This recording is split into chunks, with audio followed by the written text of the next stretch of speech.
വ്യവസായിയിൽ നിന്നും കേസൊതുക്കാൻ പണം തട്ടിയ കേസിൽ ഇ.ഡി. ഉദ്യോഗസ്ഥൻ ഒന്നാം പ്രതി. ഇ.ഡി. അസിസ്റ്റന്റ് ഡയറക്ടർ ശേഖർ കുമാറാണ് ഒന്നാം പ്രതി. വ്യവസായിയിൽ നിന്നും 2 കോടി രൂപ ആവശ്യപ്പെടുകയായിരുന്നു. 2 ലക്ഷം രൂപ കൈമാറുന്നതിനിടെ വിജിലൻസിന്റെ പിടിയിലാവുകയായിരുന്നു. സാലി മുഹമ്മദ് ചേരുന്നു കൊച്ചിയിൽ നിന്ന്.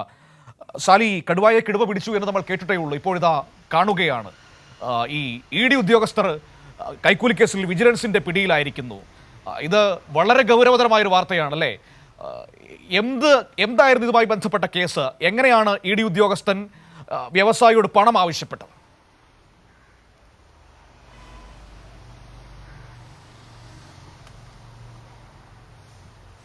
അതിൻ്റെ പശ്ചാത്തലം എങ്ങനെയാണ് മനു? അതായത് ഈ കൊട്ടാരക്കര സ്വദേശിയായ ഒരു കശുവണ്ടി വ്യവസായിക്ക് 2024 ഇ.ഡിയുടെ ഒരു സമ്മൻസ് ലഭിക്കുന്നു. അതിൽ പറയുന്നത് താങ്കൾ വിറ്റുവരവ് കൂടുതലുണ്ട്, പക്ഷേ അത് കണക്കിൽ കാണിച്ചിട്ടില്ല. ആ വിറ്റുവരവ് കുറച്ച് കാണിക്കുന്നതിന് വേണ്ടി കണക്കിൽ കൃത്രിമം കാണിച്ചു, രേഖകൾ കൃത്രിമമായി ചമച്ചു എന്നൊക്കെ പറഞ്ഞ് അതിൽ വിശദീകരണം നൽകണം, രേഖകളുമായി എൻഫോഴ്സ്മെൻറ്റ് ഡയറക്ടറേറ്റിൻ്റെ കൊച്ചി ഓഫീസിൽ ഹാജരാകണം എന്ന് പറഞ്ഞ് ഒരു സമൻസ് ഇയാൾക്ക് ലഭിക്കുന്നു വ്യവസായിക്ക്. അത് 2024 കഴിഞ്ഞ വർഷമാണ്. അപ്പോൾ അതിനെ തുടർന്ന് ഇങ്ങനെ സമൻസ് നിലനിൽക്കെ തന്നെ ഈ തമ്മന സ്വദേശിയായ വിൽസൺ എന്നൊരാൾ ഈ വ്യവസായിയെ സമീപിക്കുന്നു. അതിനുശേഷം പറയുന്നു, താങ്കൾക്കെതിരെ ഇ.ഡി. കേസെടുക്കാൻ പോവുകയാണ്, അതിൻ്റെ ഭാഗമായാണ് സമൻസ് നൽകിയിരിക്കുന്നത്. ഈ കേസിൽ നിന്ന് രക്ഷിക്കുന്നതിന് വേണ്ടി 2 കോടി രൂപ ഇ.ഡി. ഉദ്യോഗസ്ഥർക്ക് കൈക്കൂലി കൊടുക്കണം. അതെങ്ങനെ നൽകണം, എവിടെ വെച്ച് നൽകണം, എങ്ങനെ കൈമാറണം എന്നൊക്കെ വിശദീകരിക്കുന്നുണ്ട്. അതിനെ തുടർന്ന് മാത്രമല്ല, അയാൾ ഒരു ഭീഷണിയും കൊടുപ്പെടുത്തി, ഈ കേസ് ഇപ്പോൾ തീർത്തില്ലെങ്കിൽ 2 ദിവസത്തിനുള്ളിൽ നിങ്ങൾക്ക് പുതിയൊരു സമൻസ് ലഭിക്കും എന്ന് ഭീഷണിപ്പെടുത്തുന്നു. അപ്പോഴും ഈ വ്യവസായി അത്ര മൈൻഡ് ചെയ്തില്ല. ഇതെന്താണ്, കേസ് തീർക്കാം, കണക്ക് ഹാജരാക്കി പ്രശ്നം പരിഹരിക്കാം എന്ന് വിചാരിച്ചിരുന്നു.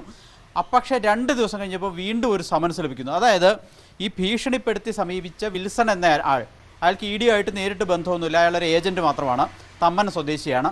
അയാൾ പറഞ്ഞ തീയതിയിൽ 2ാമത്തെ സമൻസും ലഭിക്കുന്നു. അപ്പോൾ ഇയാൾക്ക് മനസ്സിലായി ഇതിൽ എന്തോ പ്രശ്നമുണ്ട് എന്നുള്ള കാര്യം. അപ്പോൾ പണം നൽകാം എന്ന് സമ്മതിക്കുന്നു. പക്ഷേ ഈ വ്യവസായി വളരെ ബുദ്ധിപൂർവ്വം സംസ്ഥാന വിജിലൻസിനെ സമീപിക്കുകയാണ്. വിജിലൻസിനോട് ഈ കാര്യം പറയുന്നു. അപ്പോൾ വിജിലൻസ് പറഞ്ഞതനുസരിച്ച് ഈ വ്യവസായി ഈ ഇടനിലക്കാരനോട്, ഈ വിൽസൺ എന്ന് പറയുന്ന ഏജൻറ്റിനോട് പറയുന്നു, 2 ലക്ഷം രൂപ ഞാൻ ആദ്യം പണമായി നൽകാം അഡ്വാൻസായിട്ട്, ബാക്കി അക്കൗണ്ടിലിട്ട് തരാം 4 തവണയായിട്ട് 50 ലക്ഷം രൂപ എന്ന് പറയുന്നു. അത് സമ്മതിക്കുന്നു. 2 ലക്ഷം രൂപ കൈമാറാനുള്ള സമയവും സ്ഥലവും തീയതിയും ഒക്കെ നിശ്ചയിക്കുന്നു. ആ 2 ലക്ഷം രൂപ വിജിലൻസ് കൊടുത്തുവിടുന്നു. നമുക്കറിയുന്നത് പോലെ കൈക്കൂലി പണമായി തന്നെ. ആ വിജിലൻസ് കൊടുത്തുവിട്ട പണം കൈമാറുന്നതിനിടെ ഇന്നലെ ഈ വിൽസൺ എന്ന് പറയുന്ന തമ്മന സ്വദേശിയും മുരളി മുകേഷ് എന്ന് പറയുന്ന ഒരു രാജസ്ഥാൻ സ്വദേശിയും പിടിയിലാകുന്നു. അവർ രണ്ടുപേരും ഇന്നലെ തന്നെ മൂവാറ്റുപുഴ വിജിലൻസ് കോടതിയിൽ ഹാജരാക്കി റിമാൻഡ് ചെയ്തിട്ടുണ്ട്. അതിൻ്റെ തുടർന്നുള്ള ഇവരുടെ ഫോൺ രേഖകളും മറ്റും പരിശോധിക്കുകയും ഇവരെ ചോദ്യം ചെയ്യുകയും ചെയ്തപ്പോഴാണ് അങ്ങേയറ്റം ഞെട്ടിക്കുന്ന നിർണായകമായൊരു വിവരം ലഭിക്കുന്നത്.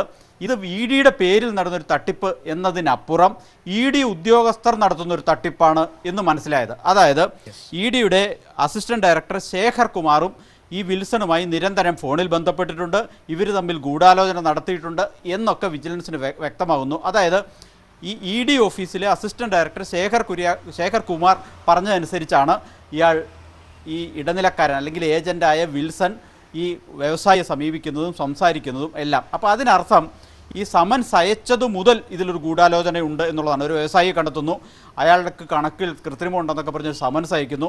അതിനുശേഷം ഇ.ഡി. ഉദ്യോഗസ്ഥർ ഒരു ഏജൻറ്റിനെ പറഞ്ഞുവിടുന്നു. ആ ഏജൻറ്റ് എന്ന് 2 കോടി രൂപ ആവശ്യപ്പെടുന്നു.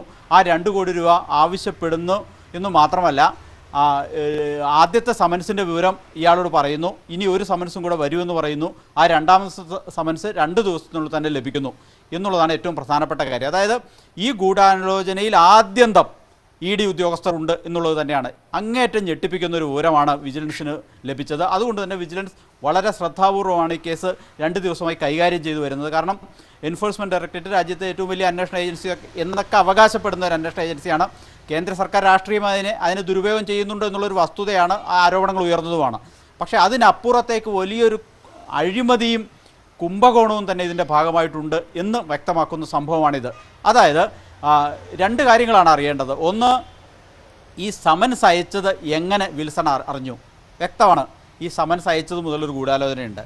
രണ്ടാമത്, ഈ 2ാമത്തെ സമൻസ് അയക്കും എന്ന് വിൽസൺ ഈ വ്യവസായിയോട് പറയാനിടയായ സാഹചര്യവും ആ സമൻസ് കൃത്യസമയത്ത് തന്നെ രണ്ടാമത് ലഭിക്കുകയും ചെയ്ത സാഹചര്യവും. അപ്പം ഇതിലൊക്കെ വിജിലൻസിന് ഒരു കാര്യം വ്യക്തമായി, വെറുതെ രണ്ടുപേര് ചെന്ന് തട്ടിപ്പ് നടത്താൻ ഇഡിയുടെ പേരിൽ നടത്തിയ തട്ടിപ്പല്ല, ഇതിൽ എൻഫോഴ്സ്മെന്റ് ഡയറക്ടറേറ്റിലെ ഉദ്യോഗസ്ഥർക്ക് പങ്കുണ്ട് എന്ന് ആദ്യം തന്നെ വിജിലൻസിന് മനസ്സിലായിരുന്നു. കാരണം ആ നടന്ന സംഭവവികാസങ്ങളുടെ ഓർഡർ പരിശോധിച്ചാൽ ഒരു ഫയൽ ഓപ്പൺ ചെയ്യുന്നു, അതവിടെ അറിയിക്കുന്നു, പണം ചോദിക്കുന്നു, രണ്ടാമതൊരു അതിന് സമൻസ് ഇഷ്യൂ ചെയ്യുന്നു, അതറിയിക്കുന്നു. അപ്പോൾ അതിനർത്ഥം ഇതിൽ വളരെ കൃത്യമായ ഗൂഢാലോചനയുണ്ടെന്നുള്ളതാണ്. അപ്പോൾ ഗൂഢാലോചനയിൽ ശേഖർ കുമാർ എന്നയാൾക്ക് പങ്കുണ്ട് എന്ന് വിജിലൻസ് കണ്ടെത്തി. അതിൻ്റെ അടിസ്ഥാനത്തിൽ ഒരു റിപ്പോർട്ട് മൂവാറ്റുപുഴ വിജിലൻസ് കോടതി സമർപ്പിച്ചിട്ടുണ്ട്. അയാളെ പിടികൂടിയിട്ടില്ല. അയാൾ ഒന്നാം പ്രതിയാണ് ഇഡിയുടെ അസിസ്റ്റന്റ് ഡയറക്ടർ ശേഖർ കുമാർ. രണ്ടാം പ്രതി ഇന്നലെ പിടിയിലായ വിൽസണും മൂന്നാം പ്രതി രാജസ്ഥാൻ സ്വദേശി മുരളി മുകേഷുമാണ്. ഏതായാലും ഇന്ന് തന്നെ രണ്ട് ദിവസമായി കൈകാര്യം എന്നൊക്കെ അവകാശപ്പെടുന്ന കേന്ദ്ര സർക്കാർ രാഷ്ട്രീയം അതിനെ വസ്തുതയാണ്, ആരോപണങ്ങൾ ഉയർന്നതുമാണ്. പക്ഷെ അതിനപ്പുറത്തേക്ക് വലിയൊരു അഴിമതിയും കുംഭകോണവും തന്നെ ഇതിന്റെ ഭാഗമായിട്ട്